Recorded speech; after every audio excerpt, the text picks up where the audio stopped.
Gül perin gül, yanakların aydınlansın.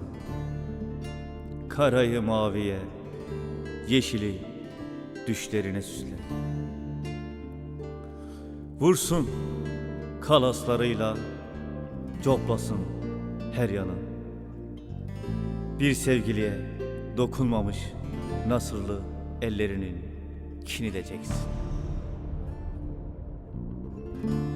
Baktı sonuç yok, bedenler sır vermiyor. Neşter vurması ne yazar? Ne yazar be hey cellat? Tıka basa doldursan da bu viraneleri ne yazar? Ne yazar?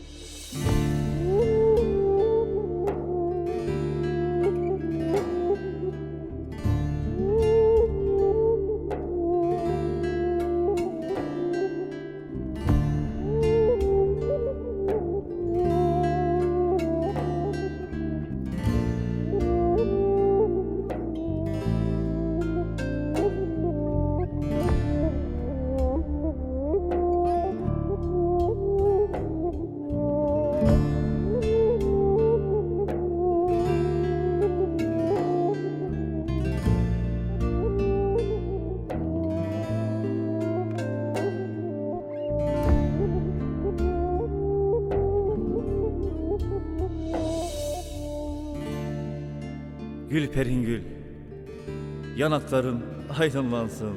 Karayı maviye, yeşili düşlerinle süsle. Biter mi sanır sonsuz gökyüzüne yazılı güzergahları?